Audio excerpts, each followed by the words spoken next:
Good morning, Soul Fam. This is Renee here with InsideJobHealing.com, coming to you live from New Mexico on this crazy week full of eclipses, full of Saturn and Uranus opposing energies. So I'm sure you're feeling the frustration. Yesterday was a big pressure cooker. Very frustrating, very stressful, because you have this need to change with Uranus and you know, for unpredictability and change, and then you have it opposing Saturn, which is the planet of long-lasting decisions, of limitation and fear and control. So it's like you want to make these changes, but you feel like you're being held back. There's some opposition, because whatever changes you need to make, they need to be long-lasting, right? And so honestly, my biggest advice is for you to be patient, for you to experience your emotions, because this is eclipse season.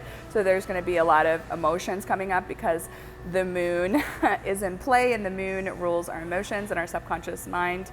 So definitely explore the depths, explore the darkness. There's a lot of things going on in the collective with control and you know, deception is actually kind of subsided, and we've traded in deception for frustration, which is definitely the signature calling card of 2021 with the Saturn Capricorn opposition. And so definitely frustration is definitely part of it.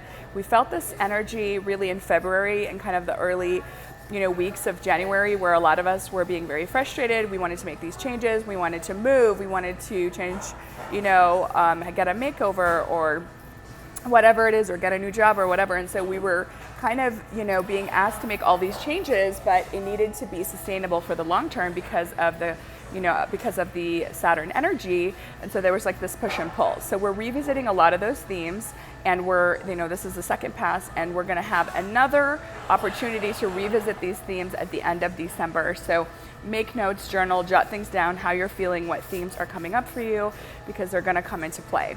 So besides this push and pull, I really advise you not to make these sudden decisions out of frustration, even though, trust me, it is so tempting, right? Like, you know, to, like, for example, you know, like if you go to the hair salon and they mess up your hair and you're like, oh my God, I just so frustrated, I just want you to fix it, but then it might end up damaging your hair in the long term. So especially at the end of June, and the beginning of July, like really be cautious, because you're gonna wanna make all these changes all at once. But unfortunately, if you are not making decisions with a sound mind, it's gonna take 10 times longer to fix those decisions because of the Saturn energy. And so this is definitely the themes that we find ourselves playing in for 2021. And so my recommendation to you guys is to be patient, to feel what is going on, because right now is a very emotional time for us, especially if you're somebody who has Gemini in your chart, or if you have Scorpio in your chart, or if you have Cancer in your chart, right? Because everything's been happening in Gemini, right? And it is affecting communication, it is affecting technology. Like, we're still in Mercury retrograde, so I had to actually get a new phone from the iPhone store just a few days ago because my apps weren't loading. I mean, my video got cut off last week right after I finished saying what I wanted to say. And so you are experiencing technology issues, trouble loading videos. Trust me, I have so much respect for content creators like Phil Good and Lori Ladd, because they're constantly uploading daily content, and it takes forever, especially in Mercury retrograde. So guys, please support, since we're doing this work, this spiritual work as spiritual teachers for free. Please support, you know, myself and others by commenting, liking, you know, spreading these videos, giving them to family members and friends that are open-minded, that want to learn more, that are thirsty for knowledge, right? That are exploring the ascension path and spirituality, which is what we all came here to do. So please support all of us. That would be super amazing, right? And so, yeah, so technology is an issue still. And then this week, like I said, the energy is really intense at the beginning of the week, but it's also a mixed, you know, mixed energy, because you do have, you know, you do have Jupiter, which is the planet of expansion and good fortune, in Pisces, which is amazing, but it is going retrograde on June 20th. So keep that in mind. So now we have Mercury in retrograde, Saturn in retrograde, Pluto in retrograde, and now we have Jupiter going into retrograde. So we have eclipse season, we have all these retrogrades. So just check your chart to see, you know, to see how it hits you. And if you're interested in exploring astrology more, and you're intrigued by this content and want to understand more, as I say every week, I give you the collective update, but not your personal chart. So if you're interested, pull your personal chart on astro.com. It's totally free. And then once you pull your chart, there's this amazing book that I, came across called The Stars Within Us. It's absolutely amazing. It's so user-friendly. I love the layout. I love the way that the author laid it out. And so it talks about your sun sign, which most of us know is our zodiac sign, our moon sign, and our ascendant or rising. And you can even actually look that up. You can just Google ascendant calculator.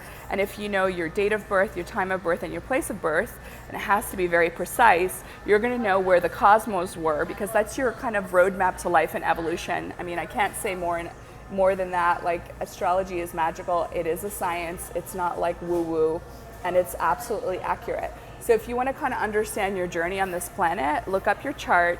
And I love how the book is laid out, because it talks about that, right? And so your sun sign is really I love the way they explain it. It's like your sun sign is who you think you are, and your moon sign is who you really are. So it's very internal. And then your ascendant or rising is how people see you. Okay, so if you're interested in that, please use that resource. I highly recommend it. It'll help you understand astrology and yourself so much better, right? And as the Oracle of Delphi says, know thyself. So essentially, with all these cosmos, I mean, whether we want to admit it or not, trust me, every single season, I'm like, okay, Mercury's not going to affect me, and every single season it does. And so even if you're in a state of denial, the cosmos and the planets will affect you. You're 70% water, and so the moon affects the tides. It will affect you as well.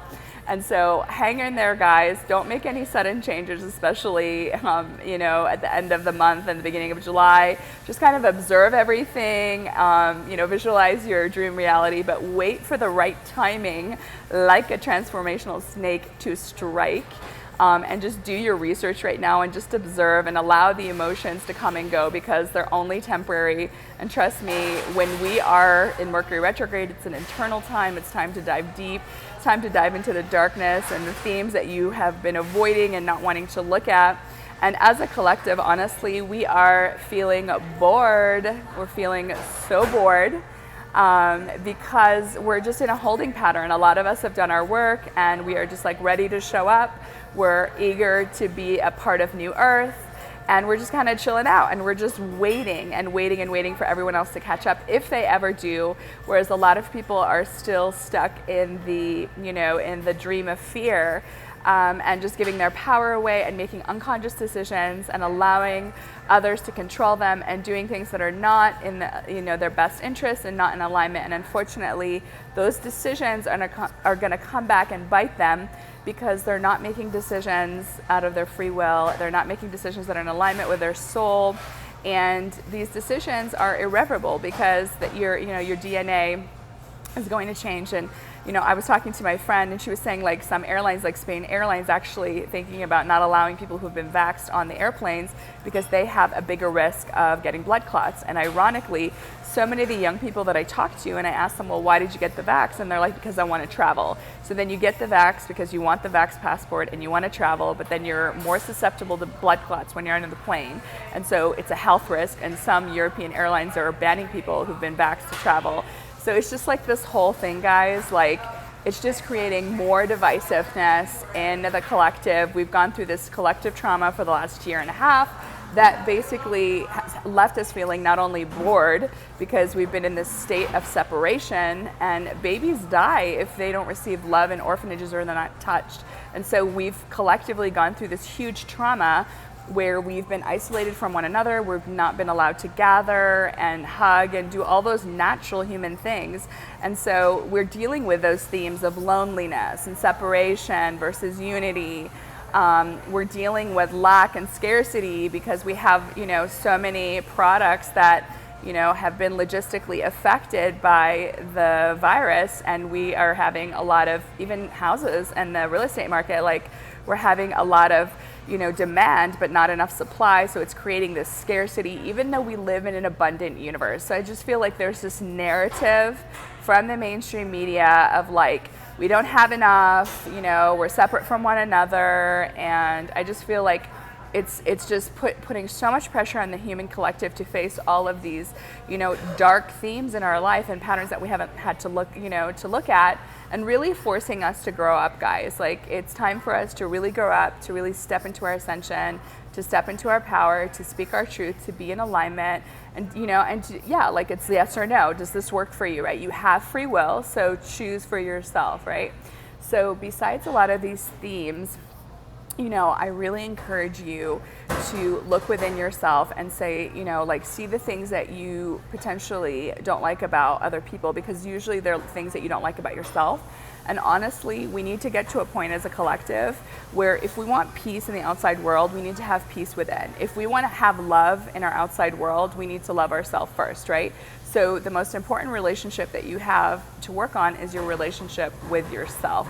So I really encourage you, as again, this is not a fun time for any of us. I know some people have like a more chill time because of the planets in their chart, but a lot of us are going through a lot, and it's an opportunity for us to explore our weaknesses, our insecurities, things like that, because a lot of those themes came up at the beginning of January and the beginning of February. They're coming up now, and they're going to come up at the end of December, because I really have a good feeling about 2022, guys. I feel like 2020 was all about Saturn and restriction and limitation and control, and us rebelling against the status quo, right?